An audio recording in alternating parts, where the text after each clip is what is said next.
Good evening students. আজি আমি আন্তৰ্জাতিক সংস্থা ৰাষ্ট্ৰসংঘ আৰু অন্যান্য পাঠটো অলপ আলোচনা কৰিম। পাঠটোত মেইনলি আমি ৰাষ্ট্ৰসংঘ কিয় গঠিত হৈছিল আৰু ৰাষ্ট্ৰসংঘৰ উদ্দেশ্যসমূহ আলোচনা কৰিম। চ' 1914 চনত প্ৰথম বিশ্বযুদ্ধ সংঘটিত হৈছিল।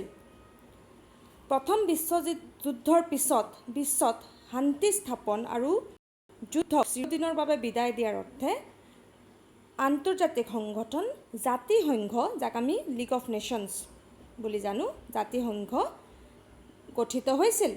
কিন্তু 1939 চনত সংঘটিত হোৱা দ্বিতীয় বিশ্বযুদ্ধই জাতিসংঘক বা জাতিসংঘৰ উদ্দেশ্যক বিফল কৰিলে।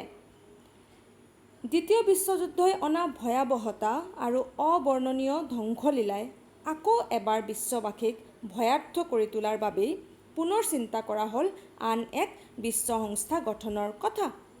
সেই মৰ্মে 1945 চনৰ 24 অক্টোবৰ তাৰিখে ৰাষ্ট্ৰসংঘ, যাক আমি ইউনাইটেড নেশ্যনছ অৰ্গেনাইজেশ্যন বা UNO বুলিও কওঁ, শীৰ্ষক অনুষ্ঠানটোৰ জন্ম হ'ল। চ' ৰাষ্ট্ৰসংঘ গঠিত হোৱাৰ মূল কাৰণটো কি? যে দ্বিতীয় বিশ্বযুদ্ধৰ পিছত বিশ্বই যিটো ভয়াৱহতা দেখিলে, সেই ভয়াৱহতা আকৌ নহওক, আকৌ বিশ্বত যুদ্ধ বিগ্ৰহ নহওক, বিশ্ব শান্তি স্থাপনৰ কাৰণে আচলতে 1945 চনৰ 24 অক্টোবৰ তাৰিখে ৰাষ্ট্ৰসংঘ নামৰ আন্তৰ্জাতিক অনুষ্ঠানটোৰ জন্ম হৈছিল। চ' ৰাষ্ট্ৰসংঘৰ উদ্দেশ্যবিলাক কি? ৰাষ্ট্ৰসংঘৰ চনদত মুঠ 111টা অনুচ্ছেদ আছে।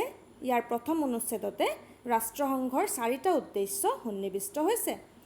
উদ্দেশ্যকেইটা হ'ল আন্তঃৰাষ্ট্ৰীয় শান্তি আৰু নিৰাপত্তা বজাই ৰখা, সমান অধিকাৰ আৰু আত্মনিয়ন্ত্ৰণৰ ভিত্তিত দেশসমূহৰ মাজত বন্ধুত্বপূৰ্ণ সম্পৰ্ক প্ৰতিষ্ঠা কৰা, আন্তঃৰাষ্ট্ৰীয় সহযোগিতাৰ ভিত্তিত অৰ্থনৈতিক, সামাজিক আৰু সাংস্কৃতিক সমস্যাসমূহৰ সমাধান কৰা আৰু প্ৰত্যেকজন ব্যক্তিয়ে যাতে মানৱ অধিকাৰ আৰু মৌলিক অধিকাৰ উপভোগ কৰিব পাৰে তাৰ ব্যৱস্থা কৰা।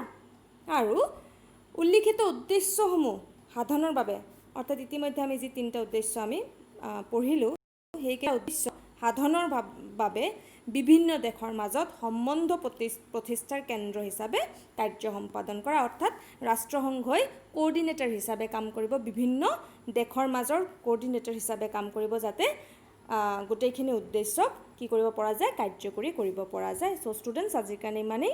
Thank U.